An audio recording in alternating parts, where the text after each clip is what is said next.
All right. What we're going to do now is discuss a new part of astrology. And every time we do that, we backtrack and look at what we've looked at before. And now, because we have a better feel of things from having looked at the signs and a very little bit at the houses, when we backtrack, it will be more understandable. The background that we have is now important to us because astrology, as we're looking at it, represents the spiritual worlds. And the spiritual worlds have the unity of the universal spirit. And that unity of the universal spirit pervades everything. So there isn't anything in the creation that isn't some kind of reflection of the one common source. And the way this is said is that everything is in everything. That if you know an atom, you know a galaxy. It's that kind of an idea. Everything is microcosmically and macrocosmically interconnected, so that if you know one thing, you know other things. Now, at first, what we've been doing has been kind of chaotic, because we had to break into a whole different way of thinking and trying to use our intuition and think in terms of spiritual ideas. But once we've made that breakthrough, everything becomes easier. So let's go right back and look at all of the basic elements all over again.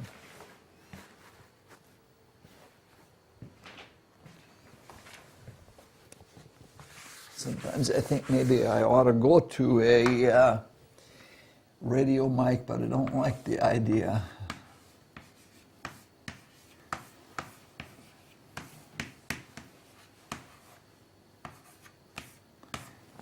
We didn't begin discussing constellations until last time. But from our point of view on Earth, with our dimensions, the constellations represent relatively permanent divine expressions. They're like part of nature, but in a very permanent sense. The patterns don't change except over thousands of years. And so what they represent, even in the outer world, they represent emanations of divine light. And they all have some kind of eternal meaning. And they are they're something like unchanging truths. Then we have what we talked about last time, the signs.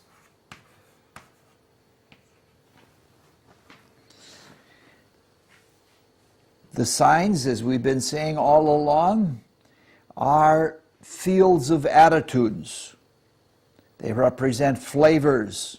They represent psychological qualities. In some ways, they are like archetypal ideas, but they are closer to us than the absolute truths that are in constellations. They're artificial in that they are invisible. The constellations have power both visibly and invisibly, but the signs, the effect of them is always invisible. Just like seeing the source of a person is always invisible unless you're highly clairvoyant. So they represent the living concepts that we are working out and through which we express our spiritual character.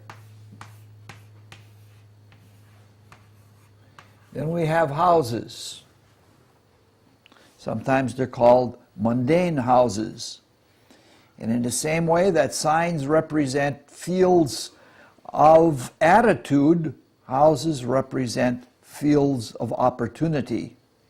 And since the houses are drawn relative to the birthplace, they're associated with the earth.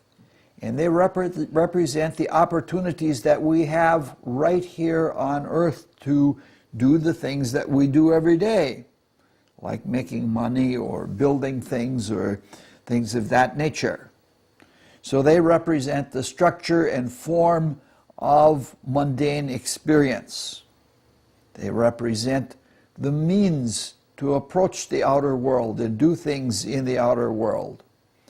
And in a way they represent molds for us to pour spiritual character into. And that is the most important part. We have to have form. The spiritual worlds, relatively speaking, are nebulous and formless compared to the things of the material world. And it is the forms that are represented by the houses that allow the spirit to take expression in this world. Now, the thing that we're looking into now is the planets. And the planets are more distinct. They represent foci, but they're not foci that just stand in one place as a constant like the stars and the constellations. They are dynamic foci. They are like moving lenses. And what they do is they focus the energy from the signs into the forms of the houses.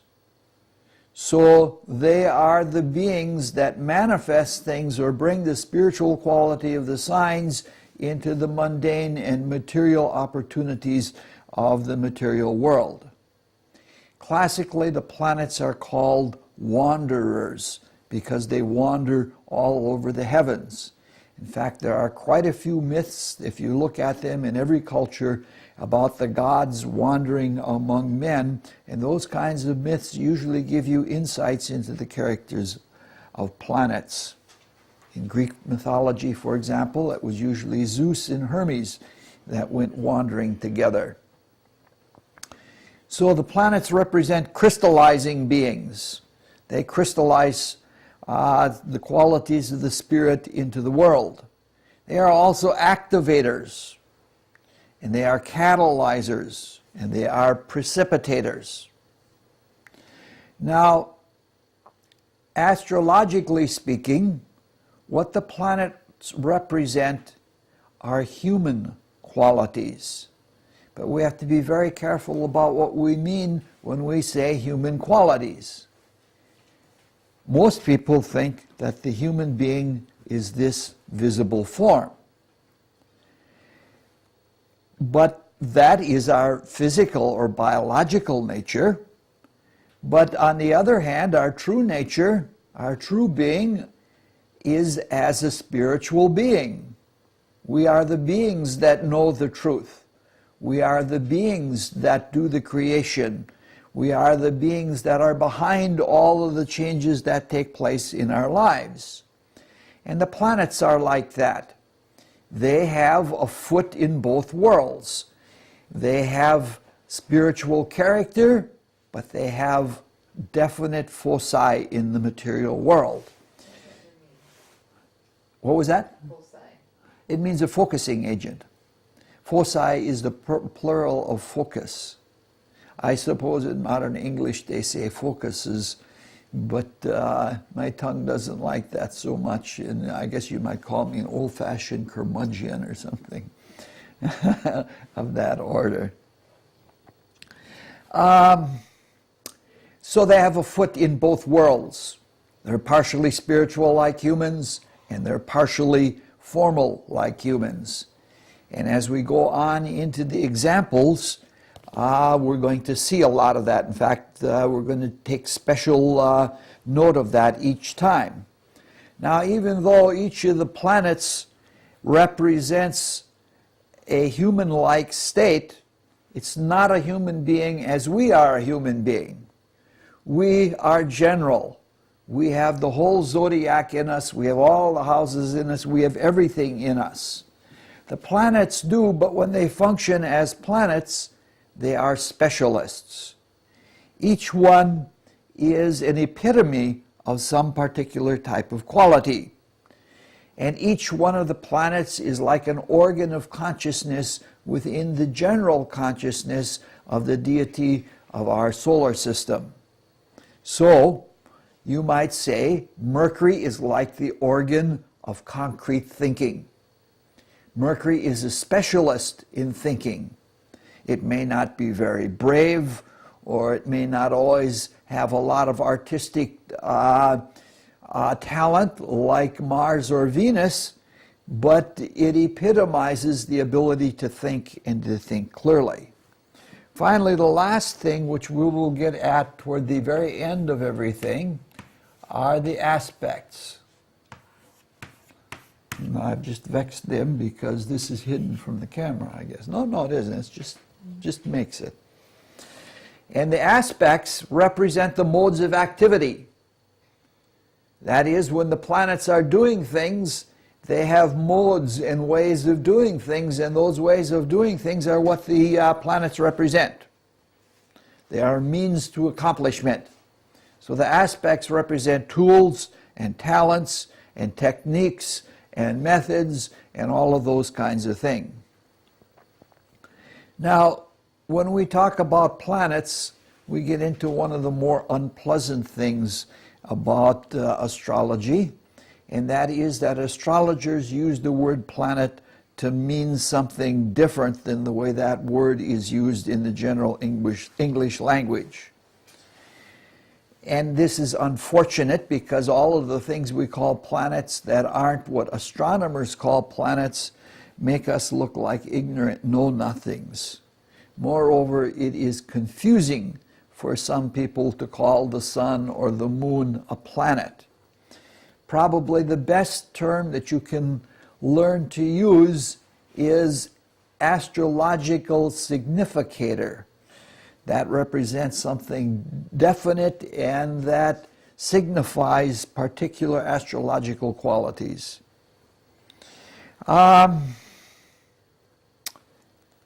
It's a difficult matter because these things do focus, and they all focus in a similar way. The planets that are planets in terms of astronomy are such because they have a given nature. They are satellites that have given characteristics of how they're built and how they're made and how the universe created them. But what astrologers call planets, they function, they focus like planets, but they don't have that same dignity of being that a planet really has. Now, Shard will do me a great favor and pick the tables out of the tray of the printer, because I'm hooked up here and I don't want to unhook because that usually means disaster. There's a handout. There's about a dozen of them, I think, I printed. I was optimistic. I knew there were going to be few people, but I thought, well, if I print more, more will come. It's like a field of dreams outlook on things. In astrology, the term planets includes the luminaries.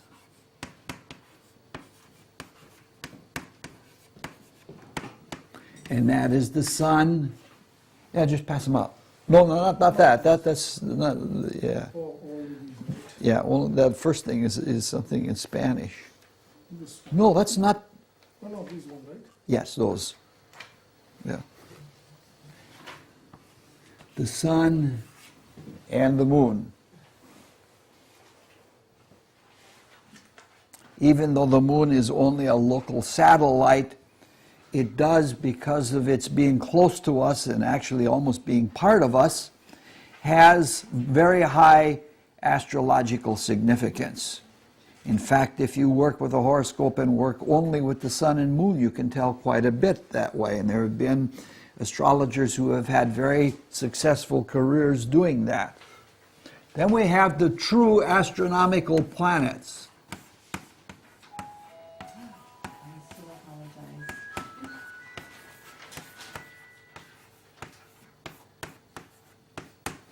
And they include Mercury, Venus, Earth, Mars, Jupiter, Saturn, Uranus, Neptune, Pluto. We don't do a lot with the Earth because we're using geocentric astrology. Another thing that some astrologers use are asteroids. You won't find me doing much of that because the significance is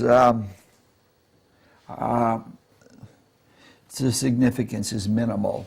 Then there are captured bodies.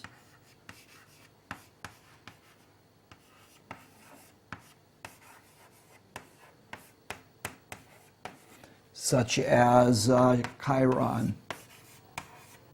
Oh, it's not an asteroid, Chiron? No, it's not an asteroid. It's a captured comet or something like that. Its orbit isn't in the asteroid belt. And what else do we have? We have major satellites beside our moon. And there are some people that actually, I always misspell this.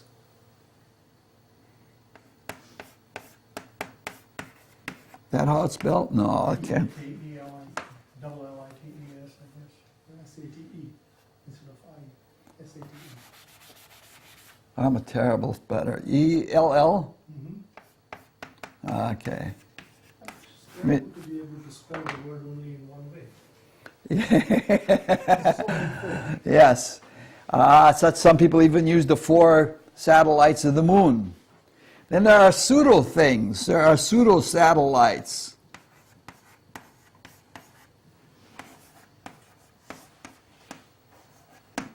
Such as things like moons that may or may not exist. I tend to think they don't exist.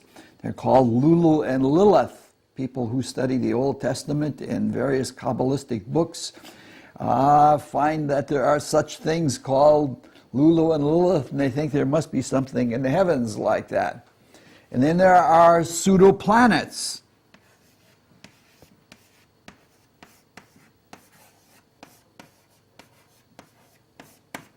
And they come from a very special kind of astrology called Uranian astrology.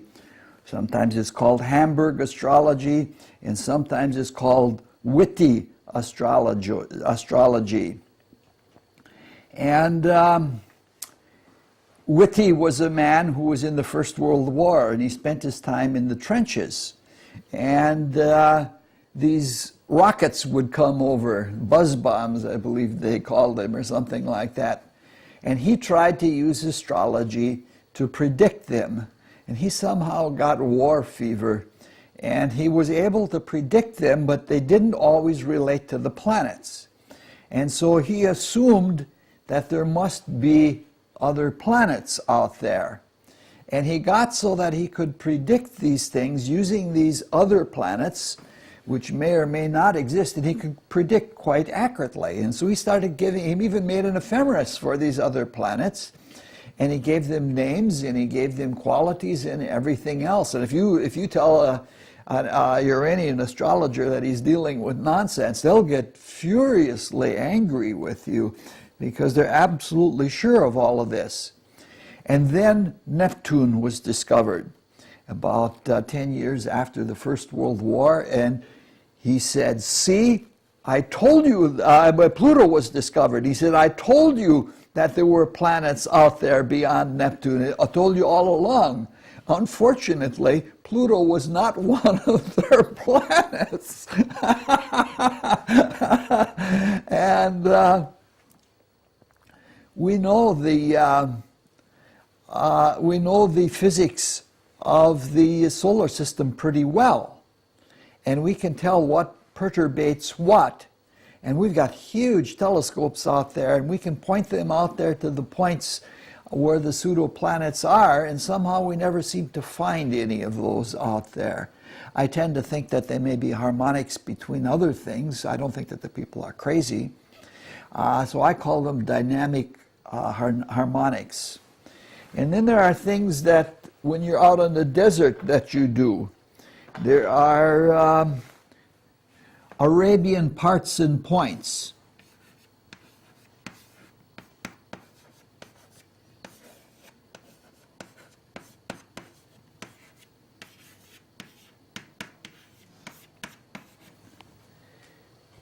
The astrology flourished in the Arabic Empire during the time of the Dark Ages in Christendom, and especially in Iraq and in North Africa. They did a lot of astrology, and they took a lot of time, and what they did is they made formulae by putting together a lot of different astrological significators, and from them they could determine certain qualities or certain things, you know, like in health they had Heilig points. And if a planet was Heilig, it meant almost certainly that it was going to mean ill health. And they did a lot of that. And they came out with a whole series of them, which actually work. However, modern astrologers, not taking the time to really think about things and ponder and go into the meanings of things, have made up their own parts and points. They have the part of Gina's romance or something like that, and it has absolutely no sustaining evidence or something like that. And then finally there are mathematical points.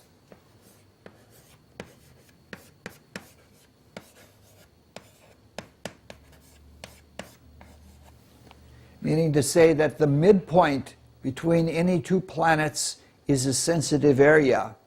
It doesn't mean that it has a character the way the other astrological elements do, but it is a sensitive area. And there are other points that are like that. And then finally there are nodes.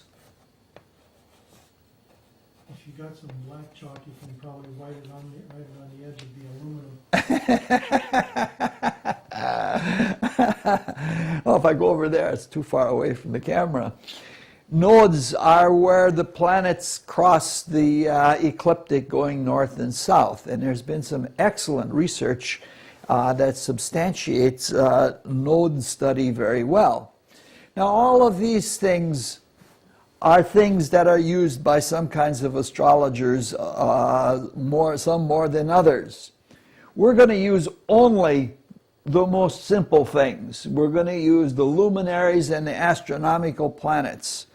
In all of my life of dealing with people and their problems, it seems to have been adequate to deal with the most important parts of people's lives, the things that they have to deal with every day. We won't claim that those other things don't work, but that would be foolish, because a lot of people have put a lot of effort in and they have condensed their observations in some kind of a mathematical form. And I wouldn't even advise against studying all of those things. If you've got a lot of time and nothing else to do with it, you might just as well study all of those kinds of things. Question. Yes? The Arabian parts and points, does that work with the type of astrology that you are teaching Yes, here? yes. One that, the most common part that is used, the Arabian part, is called the part of fortune. And almost every astrologer in the world uses that because it represents someone's ability to make something manifest. And that's taken directly from this kind of astrology, yes. The only thing is that what is most important in astrology is relative significance. There are a lot of things that influence us, but it's important to understand what things influence us a lot. You know, like if you have one thought maybe 3 times in your life, and it's just an ephemeral passing fancy, to spend hours and hours of astrological work picking out those 3 thoughts in one life, while the person might at the same time have a huge tendency to depression every day of their life, is kind of absurd. So what you want to do is get a grasp of astrology where you have an understanding of the relative significance of things. So we'll cover only the sun, moon, Mercury, Venus, Mars, Jupiter, Saturn, Uranus, Neptune, and Pluto. Now, there may be yet undiscovered planets, and there are the questions of these new bodies that they're finding way out at the edge of the solar system. Are they planets or are they not planets? And so this is something that has to be considered. Mystics of all ages have claimed that there are 12 planets that relate to the 12 signs of the zodiac, each one of them different. And even back in ancient India, they had a 12-planet system. I can't speak about that because I don't know. I've tried to look into that, but I don't have the capacity to do that. I guess that's enough of talking about the introduction. Now let's start looking at things. The first planet, and for all of the rest of the night, is we're going to talk about the sun.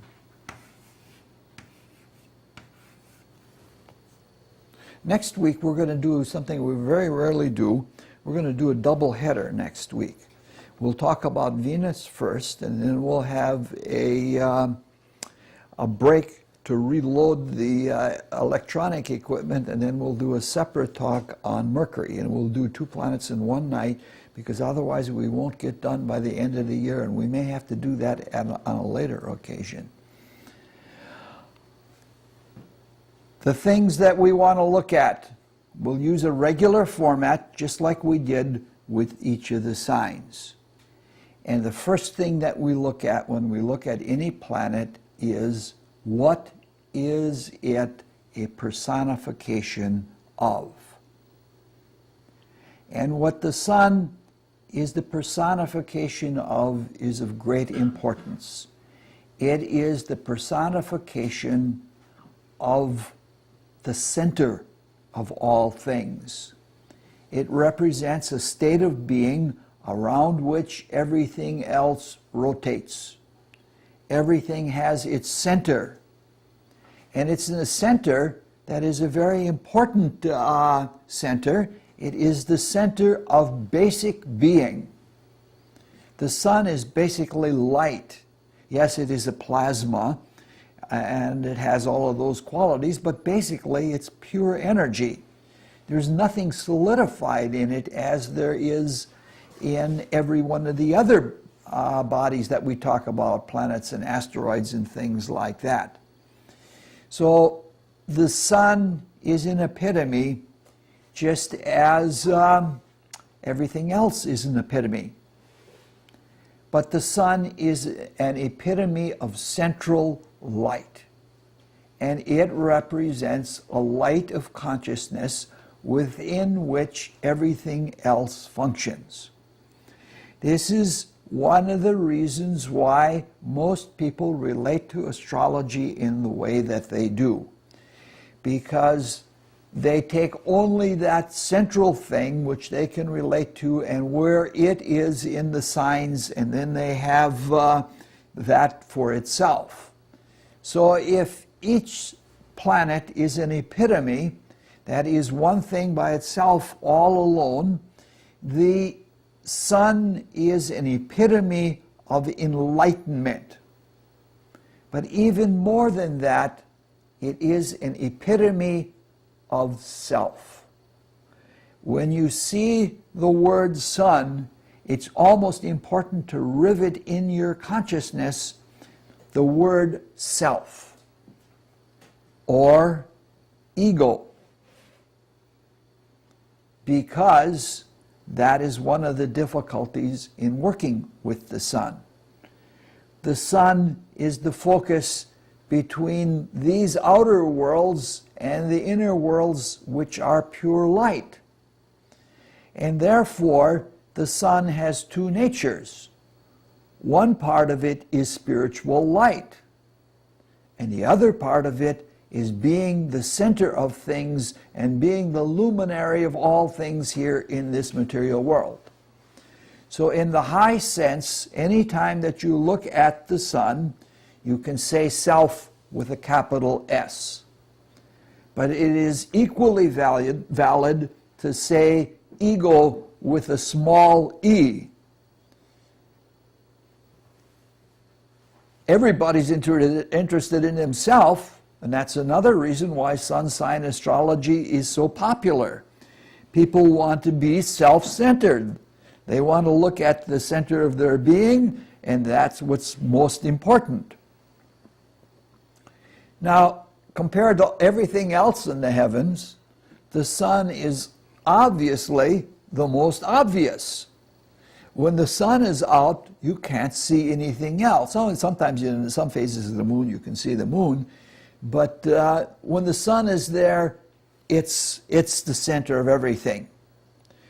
Therefore, it's safe to say, and you'll find out that it works, that the sun in the horoscope represents the most obvious things in life. You're always going to be somewhat successful if you pick up any horoscope and speak only to the sun, because that is something that people can relate to because they've looked at themselves in self-consciousness, and that it represents the most obvious part of their being. The sun represents light and heat. And light is the light of consciousness. And without that light, as things exist now in the astronomical being of things, nothing can exist without it. If one looks at the horoscope, which is itself a sun, if you look at it, if this is a representation of a horoscope, you've got that center and the circle. Everything is contained within the sun. Everything is contained within the solar system, just like everything is contained within the symbol of it. Now, if a person is more introverted, then the inner characteristics of the sun are more likely to be what the person relates to. Children are very much introverted. When I was a little child, I didn't even believe that what was in the mirror was me. And I didn't believe that what was in photographs was me. I talked to myself. And when I talked to myself, in my consciousness, that self that I was talking to had nothing to do with that thing in the mirror or that thing in the photograph. And that's pretty much the way the sun is. If a person is extroverted, they're more likely to see self in other things that are illumined by their presence. Like I'm the life of the party, or when I'm around, people spark up. So we're talking about a light that is not just a passive light. We're talking about a life that is a light of knowing, a light of intelligence and wisdom. It's not necessarily thinking, it's just a pure knowing and intelligence. And it is a light of illumination. We're not talking about a passive receptivity to light, we're talking about creative expression. The sun is hot, and heat is a result of the sacrifice to the friction. And when you sacrifice your own being in friction, that heat represents something like what we call love. But we're speaking in a very symbolic way. What do we know about the sun? It gives. Now the opportunities to give, we said, were indicated by the fifth house. But the internal propensity to give is indicated by the sun. If a person has a greatly inhibited sun, giving becomes a very difficult matter. Either that or it becomes a compulsive matter, that a person has to give. Now, because of all of this wisdom, and because everything exists because of it, there is a very protective, a very fostering parental nature about the sun. So it is not surprising that the sun represents the father in part. The sun and Saturn both represent fatherhood, but we'll talk about Saturn later. It is a parent that is demanding, and that is watching, and that is encouraging and enthusiasing. And if anything, it is exemplary. It's a living example. It gives life itself. It vitalizes its things. In fact, by looking at the sun in the horoscope, one can determine the basic vitality of someone. Now, if this parenting quality is taken too seriously, and it's taken too seriously, and there is the great intensity that is the sun, you have some pretty tough things to deal with. You have to deal with things like authoritarianism, a very commanding nature, something that is tyrannical, and something that is forceful. And those are some of the negative signs of what can come out of the psychology of the sun. By now, since we've been looking at two different sides of things, you can see that the sun is paradoxical, both egoistic and self-centered, but self-centered without without inhibition that is egoistic. So it is both creative and it is seeing. It is both sacrificing and it is demanding. And there is no formula that can tell you which it's going to be. The only way you can really do anything with astrology is with intuition.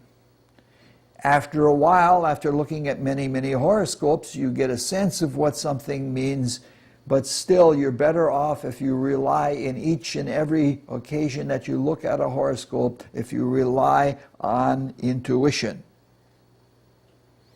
Now the sun represents power, not energy. It does, on one level, indicate vitality, but it is not energy, and it is not potential. Energy and potential are found with other planets. So what the sun represents is manifest power. And it has its power by continually manifesting it. It's not something that's held in reserve, and it's not something that gets played out.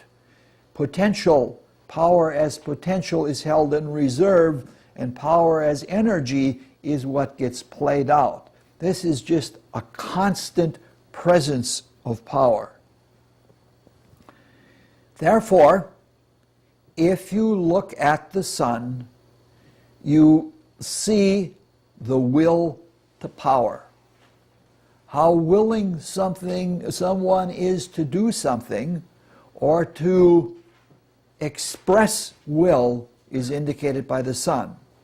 What we're trying to say here is not only that the planets are foci, but the planets are to be used for focus. When you look at a horoscope, especially when you look at the planets, you focus on them and you tune in on them, and then your intuition comes to life. And this is the real value of planets. They're definite.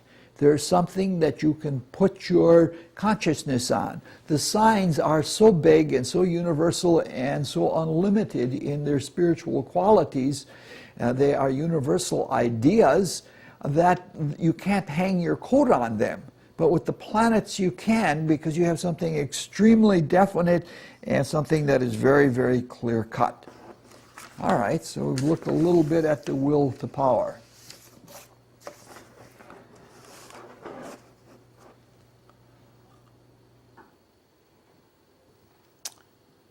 Obviously, when one expresses power, the kingliness quality of the sun comes out, which is even more than paternity. There is something grand and something noble and something divine about it. the sun is one of the foci of divinity. But that divinity, whether it is in ego or sometimes even in spirit, is a tendency to demonstrate. The sun is demonstrative, but it is also showy. It's a sign, it is the focus of something that likes to shine, that likes to show out. On one hand, it is extremely reliable. We depend on the sun for its reliability. And in that regard, the sun is like the sign which rules it, Leo. It is very, very loyal. Things of the sun are likely to be constant throughout life. It's the center of importance. It's the center of existence. It's the center of self-esteem. Therefore, the sun represents things in a horoscope that are of vital importance. And that centrality is often indicated by the sun meaning the central, most important thing in life. Not in all cases, but its central purpose usually. So, for better or worse, it can be either self-importance and egoism or shining out with divinity as well as a person can do that. As we said, everything rotates around it. So a strong sense of self is necessary. If you find someone that has a weak sun, it means someone that has not that sense of strength to hold things together. To hold things together. The psychologists, especially Carl Jung, can tell you that if a person does not have a strong sense of self that can hold everything else in its place, the whole character breaks down. It is what is called psychological fractionation, just like they crack petroleum and break it into kerosene and gasoline and all of those things. It's a cracking process. And a person who has extremely low self-esteem is a person who's likely to multiple personalities. And in those multiple personalities, each of the planets is somewhat autonomous. And it expresses its own character. Let's look at the symbol of the sun. Now, in classical spiritual symbolism or mystical symbolism, the sun is composed of one of the most basic of all spiritual elements. Two of them, actually, the point and the circle. But in actuality, they're both circles. It's just that one has a radius that is approaching zero, and the other has an indefinite radius. In fact, in mystical consciousness, the sun, as it represents the universal spirit, was described, I'm not sure, I think by Pascal, but I think it goes way back in history before him. It is the circle that has its center everywhere and its circumference nowhere.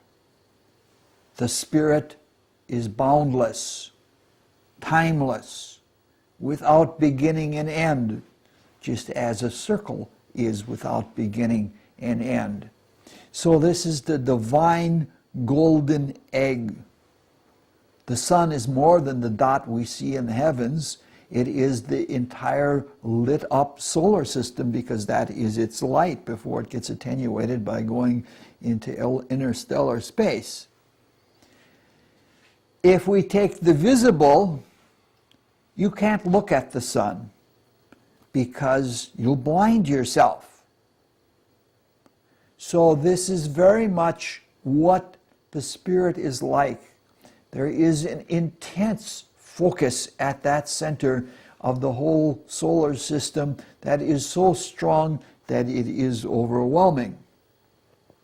Now, of course, they're talking about the material light when they say that you'll blind yourself. You can look at the sun spiritually, and when you look at the sun spiritually, you get stronger. Some people confuse the two and go blind in trying to do it. Shard has seen those people that have looked all day for a day on end, and they've blinded themselves looking at the sun. But when you're talking about intelligible light that is understood by the spirit, that is what the inner side of the sun represents. So the symbol of the sun is a visible focus. But it is situated. It is situated by that point in the center. That point in the center which the Pythagoreans would have called being in position, or locus of being. So symbolically then, the symbol of the sun is like a lens. It's like a central focusing agent. And if you could see the whole sun, which you could from a way out in space, it would look like a great big crystal ball of light with a very intense center in it. Some of these things are troublesome because the stuff of psychology in character development, if one is very strong and one is very organized in something, it takes on an autonomous character. The stronger that the sun is in a horoscope, the more one must be careful to place that sun, that self-consciousness or ego consciousness that is represented by the sun, it must be seen relative to things that are much, much greater, or there's likely to be a huge egoistic dilemma. One is likely to be so self-important that they think they are the sun and everything else. So we have this two-faced lens. One lens reflects into the world of spirit, one reflects into the material self. And this is something that gives astrologers a lot of weepers jeepers, because the egoism, if somebody's really egoistic, they're kind of spanky about it. They've got that overconfidence of being, wow, I can do this. But the thing of it is, as ugly as their egoism is, the things that they are egoistic about are very beautiful and are very remarkable. And that's what you always encounter when you're focusing on the sun in the horoscope. You're focusing both on egoism and on the source of the being that has done remarkable things about which its lower nature has become egoistic about. The blinding light of the sun reduces that somewhat. We don't even want to look at someone who's like that. The lower nature anyway is just a counterfeit of the true self, the higher self as it's often called. That lower nature has arrogated a lot of power to itself and a lot of attention and authority and everything else, and it has become tainted with a kind of selfishness. Therefore, when we look at the sun, we can potentially see vanity and egotism and egoism and self-centeredness, showiness, power hungriness. All of those kinds of things are likely with the sun. Anytime one looks at the sun in a horoscope, one is focusing on both. The spiritual center that doesn't have any room for egoism because it gets in the way of itself. And of course, that false ego.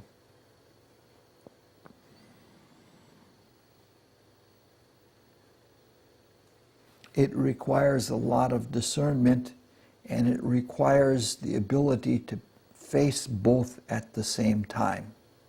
So when you look at the sun in the horoscope, it is something like looking at the sun in the sky. Identity. The sun represents identity. And if you want to make keyword sentences for the sun, You just make a simple sentence like that. I have the sun in Scorpio, so you could put a Scorpio keyword there and say, I am nasty. But if you were more correct, you could say, I am sexy. But you just, that's the way keyword astrology works. We've been introducing words and principles all along, and you would keep putting words in until you found the one that your intuition struck home with. That's what this course here, if anybody's interested in a 3-year course, or if enough people are interested in a 3-year course, we will do it. Looking at the number of people that have survived the 1-year course, it doesn't look very likely. So, there is an indestructible union between the two faces of this lens that we call selfhood and ego. You cannot destroy ego without at the same time destroying the other face of the lens, which is self. The whole idea is to tame the ego and to have it serve the higher spiritual part rather than aggrandizing and taking things to itself.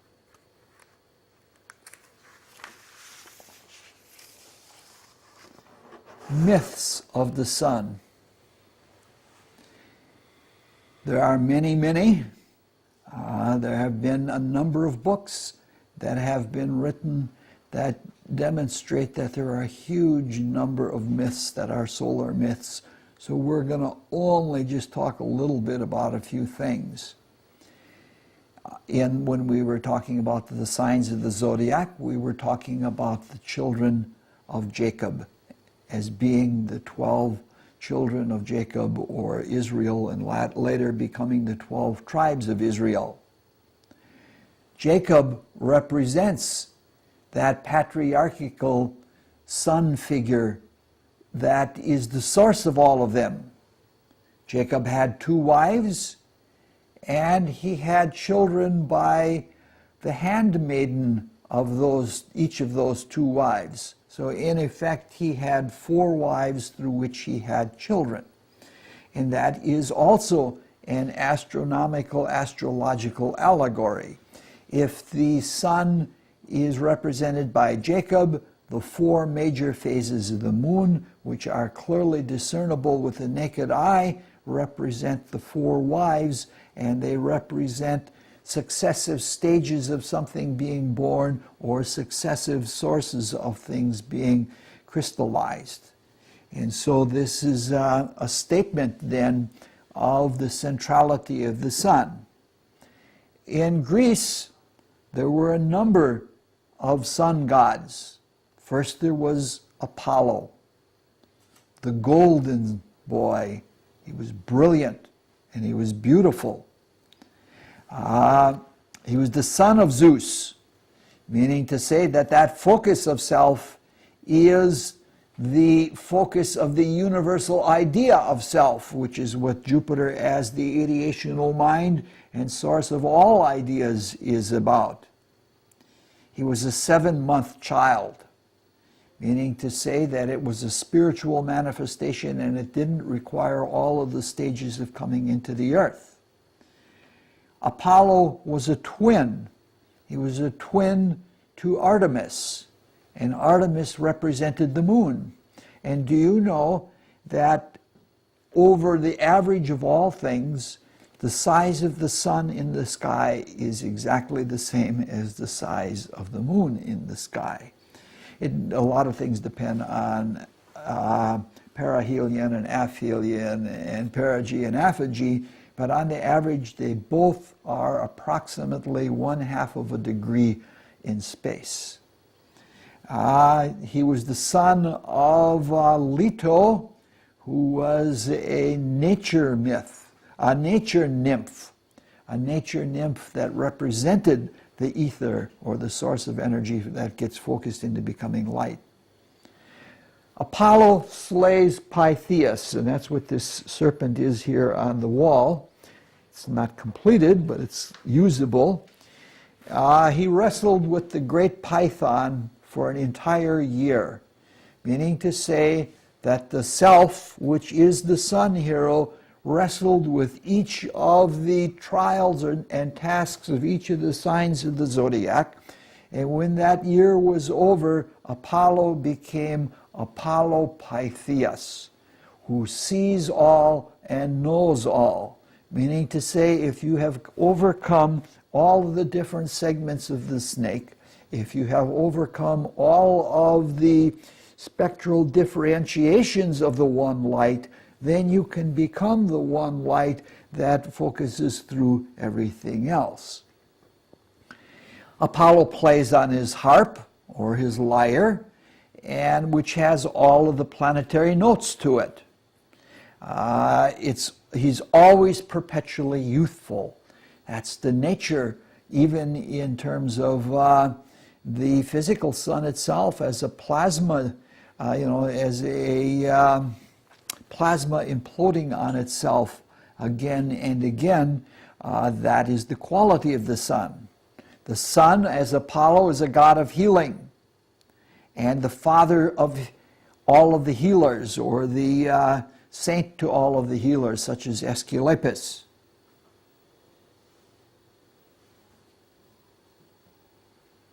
He never marries. The sun is itself alone. It can't unite with anything less than itself. It's the interesting thing about the sun that it's always individual, and it's so much itself that you have to be careful that, you remember we've been talking all about things and their opposites. What often happens with the sun is that the sun sometimes burns a house out. So that I've seen quite a few cases where people have the sun in the 7th house and never get married. They burn it all out. The sun is an archer, and it has beams of light that it throws off. And Apollo is sort of a big show-off.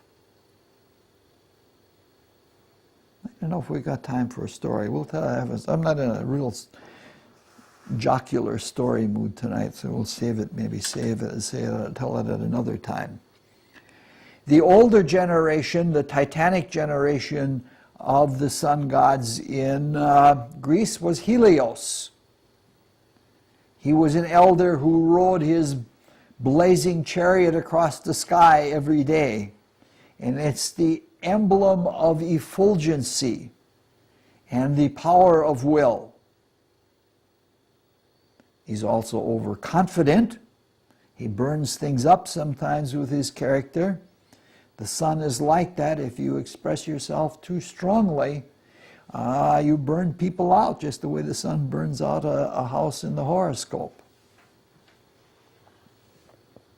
He's sometimes destructive, sometimes peremptory, which is an excellent word for understanding the sun. It jumps to things, skipping over many, many steps. But again, that chariot rides every day, and it's very predictable.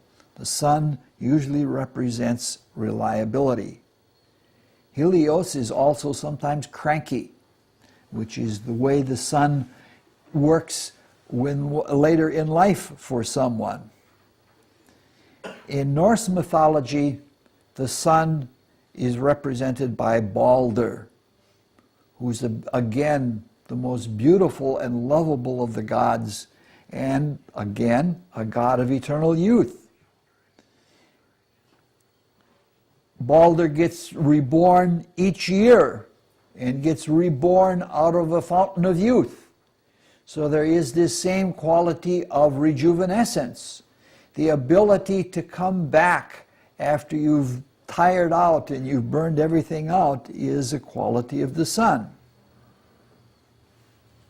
I'll skip another story because I'm not in a story mood tonight. Planetary figures. We just said a few minutes ago that planets are like people and people are like planets.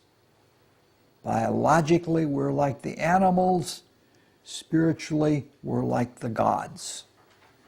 We are creators, and we are creatures at the same time. We have this horrendously divided nature.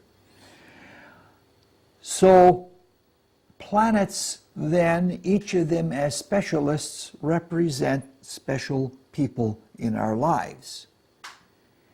This is an axiom that you can take. Every important person in your life represents a planet. And every planet in your horoscope represents one or more important people. So every person in your life that is important represents at least one planet in your chart. And every planet in your chart represents at least one person that is important. And therefore it is extremely important to look at horoscopes in terms of planetary figures, because the planets are personifications of qualities or organs of consciousness within the general, and planetary figures are consolidations of parts of your own soul. You are what you are through your friends, or even through your enemies. Whoever is extremely important in your life is a consolidation of some part of yourself. And the people that are important in your life that you don't like are probably the most important, because they represent the aspects of your own self that need to be worked on. If there is somebody you can't stand, if you locate that person in your horoscope, you'll find probably one of your most trying aspects, a planet with something that's really difficult to deal with.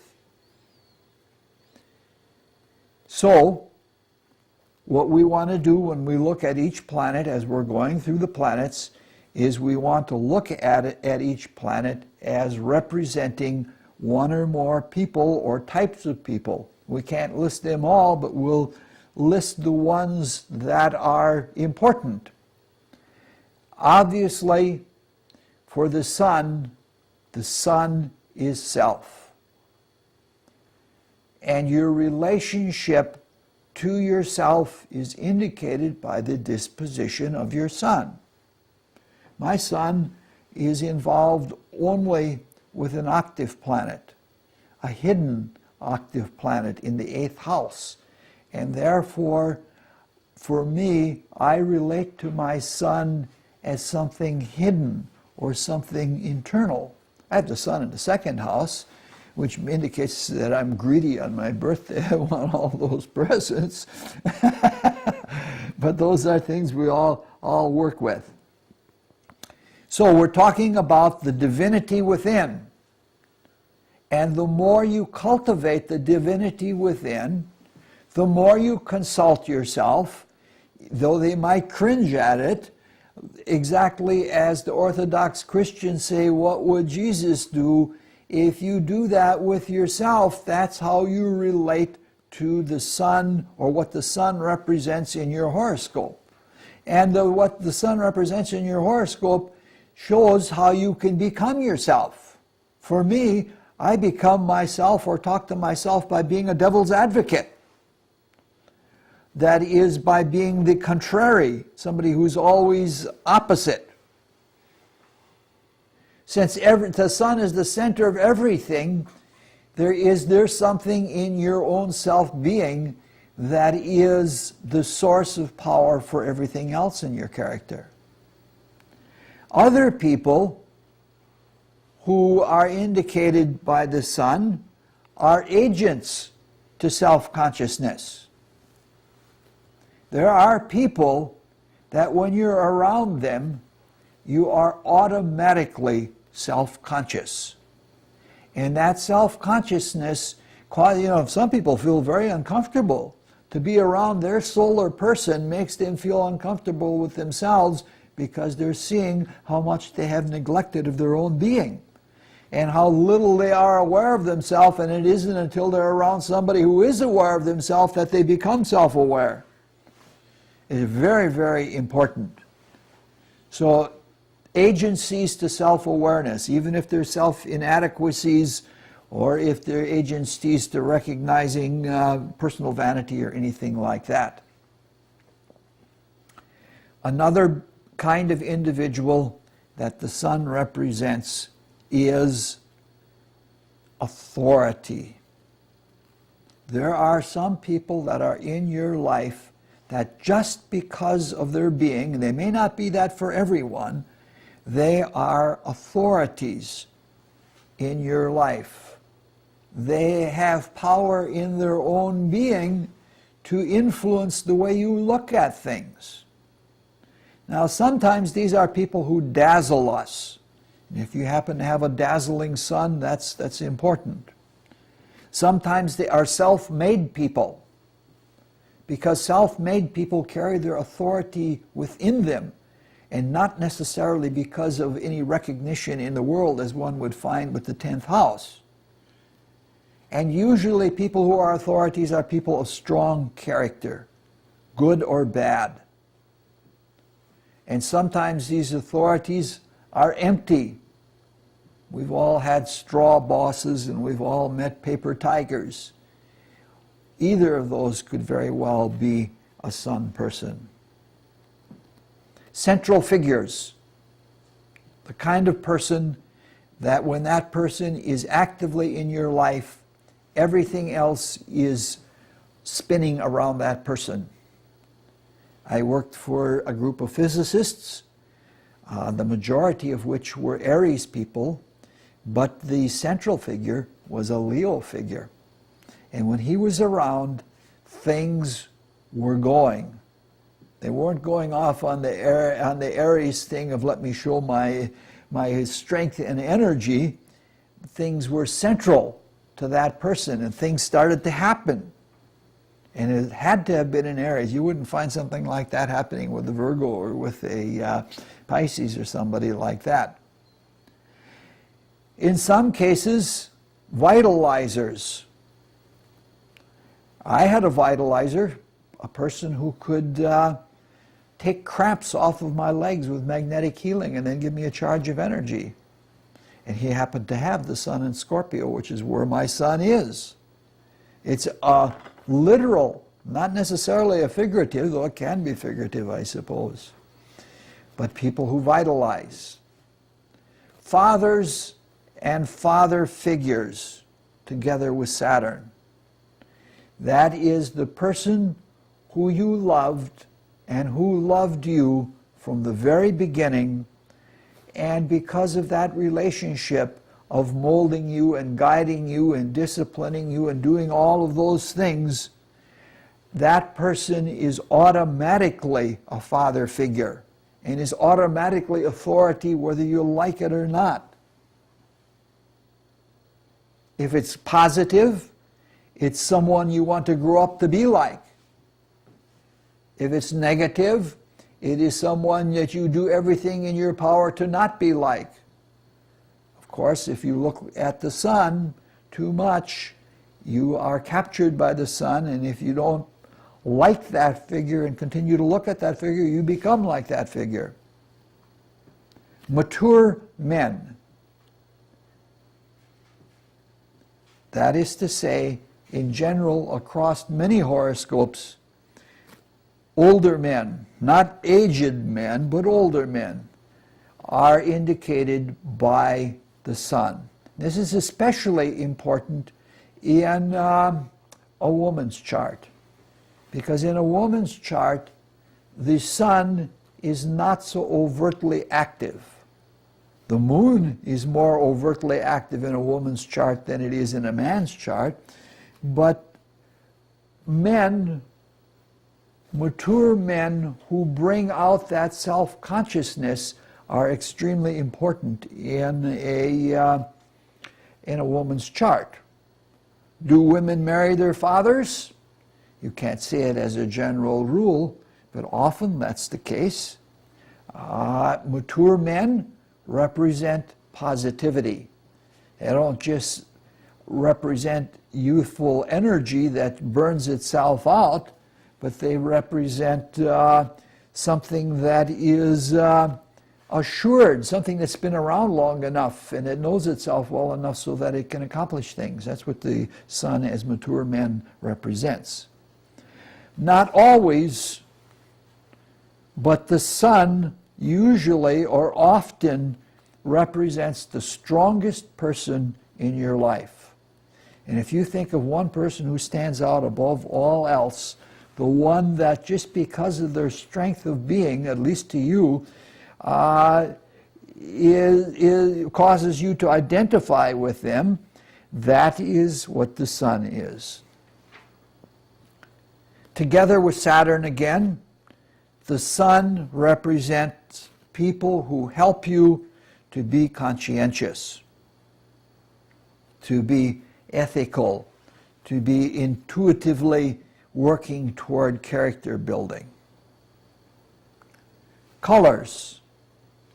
Each of the planets has a color. And the color that we're dealing with is just the simplest kind of coloration. The outer color, not on this plane or that plane in the spiritual world. You can do that, but that's, that's carrying things a little far for what we're trying to do here. The outer color is exactly as it is in physics. This shirt is orange because orange is in abundance in it, and everything else that isn't orange is esoteric to it. It stays inside. Some of the colors for the sun, orange, or amber, or gold, or tawny, or the light tans, and sometimes even deep yellows. Sometimes browns, but you got to be a little careful there. Now, each of the basic metals represents an epitome in the evolution of the mineral kingdom. And each of those epitomes relates to a planet, which is itself an epitome. So the primary metal for the sun is gold. And it's an everything metal.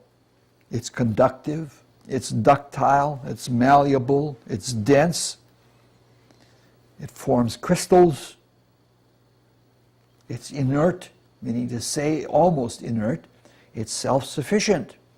It's very, very rare, and it is the perfect energy transducer. Like if you make a disc-like saucer, if you know what you're doing with your meditation, you can levitate in it if it's coated with gold, because you can use it as a means for transducing energies out of the etheric planes. This is the way the Incans used to do it in ancient times. There is another metal that relates more to the lower surface of the lens of self, that is to ego, and that is chrome, the ego orientation of chrome. And even the way you go through the electrolytic process to do chrome plating is indicative of a planetary sequence, just like the planetary sequence in the heavens.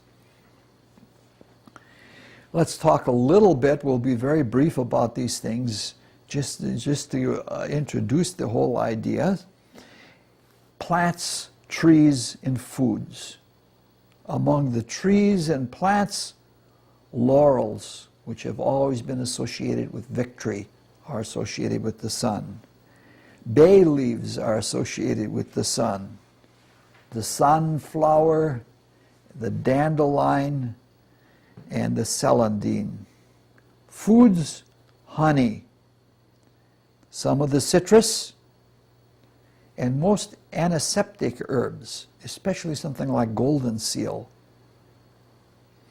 And in the etheric energy states, the vital part of what we call vitamin, especially the sunshine vitamin D and the antiscorbutic vitamin C. Now, each of the planets has a planetary emissary, which is an archangel.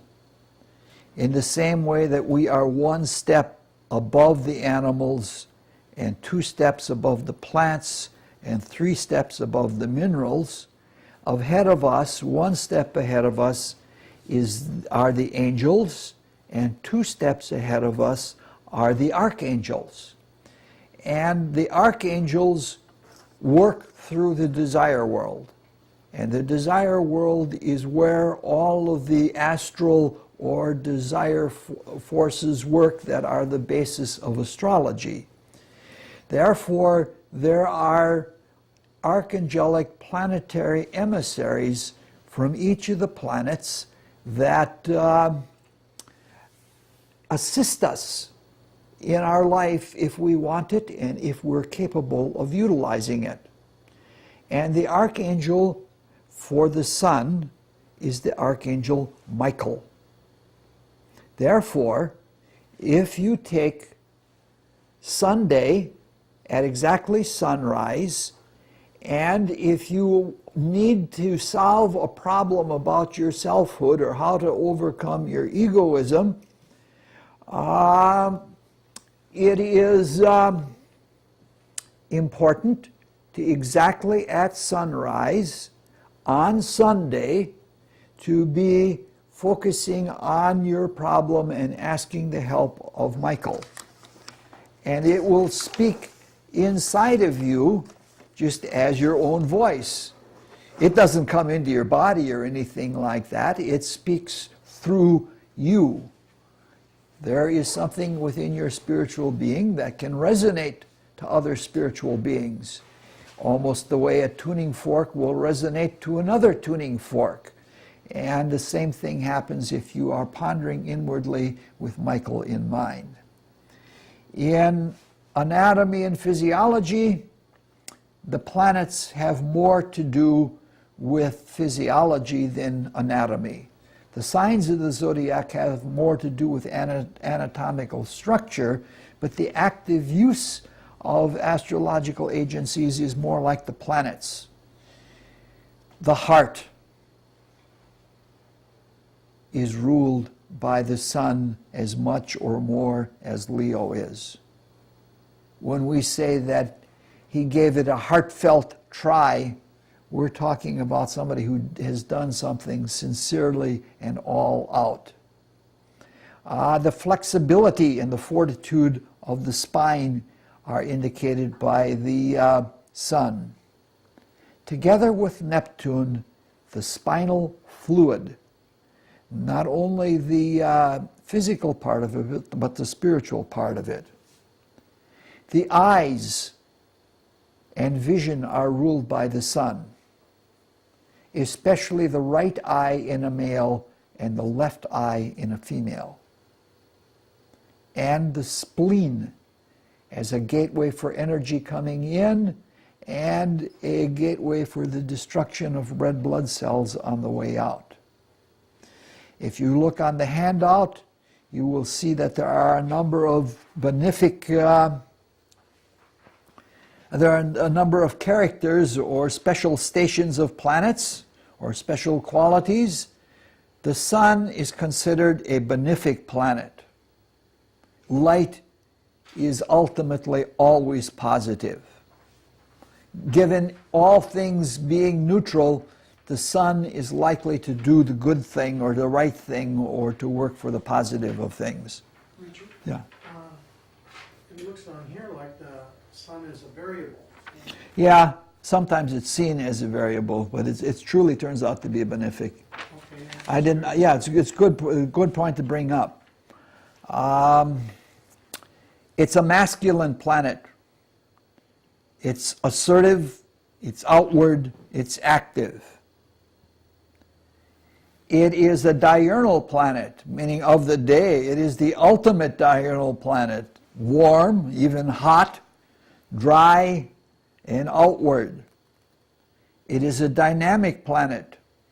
It's always doing something, even though it isn't an active doing the same way that the sun is doing. There is no non-doing, the way Mars is active with a physical doing. There is no non-doing to the sun. It's a sustaining kind of activity. In the evolution of planets, That's not to say that there isn't something very highly holy about the planets that are called primitives. But what we're talking about in that ladder of evolution is that some things, if point more or are more active in primitive qualities of our life, some things more in human or social qualities, and some things more in spiritual and transcendent qualities. The sun is a social planet tending toward spirituality. Rulership, or the special stations. The sun rules Leo, or Leo rules the sun. If you look at examples, suppose somebody has Leo in the second house, it means that a person who is self-responsible about money. If the person has Leo in the second house and the sun is in the fifth house, they're likely to spend their money on children. Or active speculation might be a way of income with that kind of quality. If the sun rules if Leo rules the 10th house, it indicates somebody who's likely to be a very big social figure, and a social figure who is the center of attention of all sorts of things. If the sun happens to be in the 7th house with that combination, it means that that position may affect the marriage very clearly.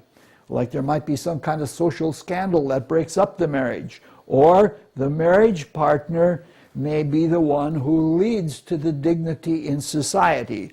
It is the rulership is the most important of all of the stations, because a planet, it's the way the planet expresses itself indirectly. Because no matter what is happening in Leo, it's going to affect the sun wherever it is. And the sun, wherever it is going to affect anything that's going on in Leo, and that's all important, and we'll try to bring up examples every time as they come up. The sun has its detriment in Aquarius. Because the sun likes centering, it doesn't like that diffuseness of Aquarius.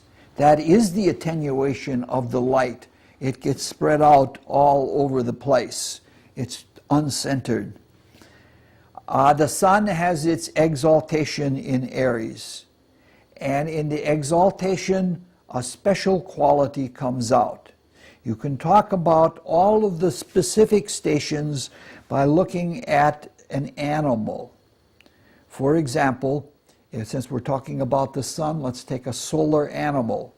Let's take a mountain lion. If a mountain lion is on the side of a mountain, it is in its dignity, because it looks like the stones in color, and it can dash out and pounce on things. But it is in its detriment if it is in a place that is wet and muggy, like a swamp or something like that, because it doesn't do well in water. Its exaltation is a place where a special quality can come out. That would be like if it would be in a forest and it can leap off of the branches of a tree. That would be what exaltation is like. It wouldn't look like the tree, but it would have that leaping quality. And fall, the sun has its fall in Libra, because there's just too much having to think of others and not enough of thinking about self. And that would sort of be like the mountain lion being in a place where there were no small creatures to eat, that would be starved out of a place. Let's look at one other thing. That is the sun in the east. And by the sun in the east, we mean anywhere throughout the first house and halfway up into the 12th house, but especially at the ascendant. If the sun is in the east, it greatly increases vitality and recuperability. I had a friend that was an Apollo-like person, and he even looked like an Apollo god statue. And he could party all night, all day and all night, and then just put his head down on a chair like this for 15 or 20 minutes, and then he would be restored. His energy would come back. He had that kind of recuperative ability.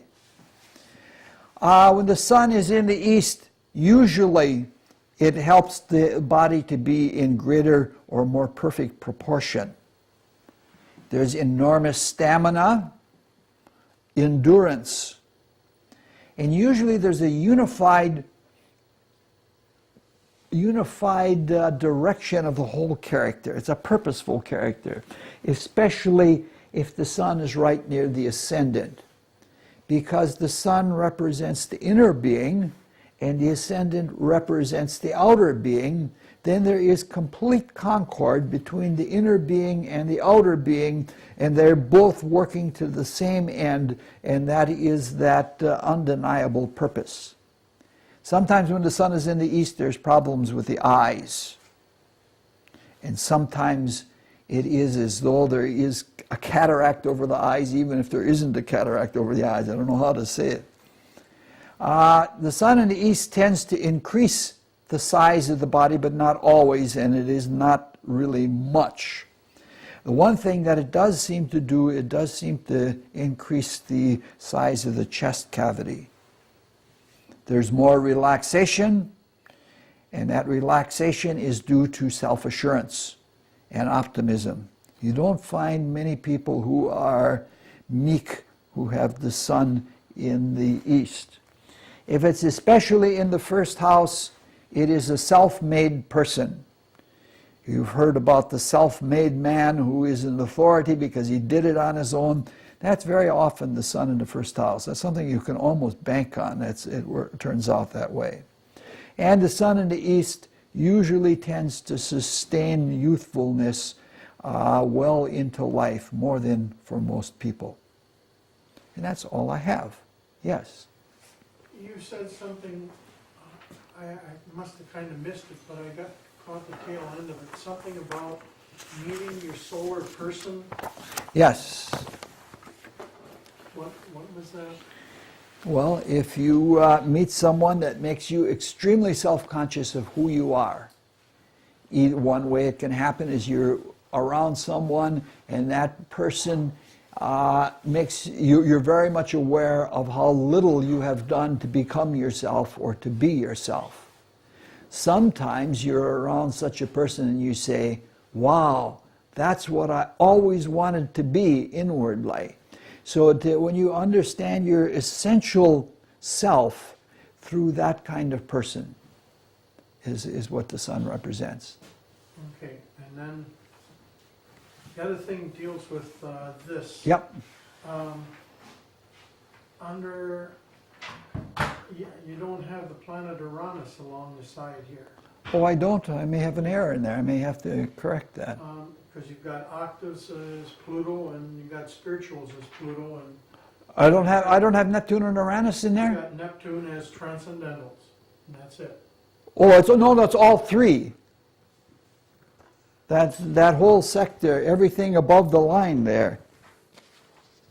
Everything above that line that says, with the slash, that says spirituals or transcendentals or octaves. Yeah, and if you look at Uranus. Oh, I got two Plutos and no Uranus. Yeah. Okay. I'll correct it and get it next time. All right. okay. That's it. Thank you very much.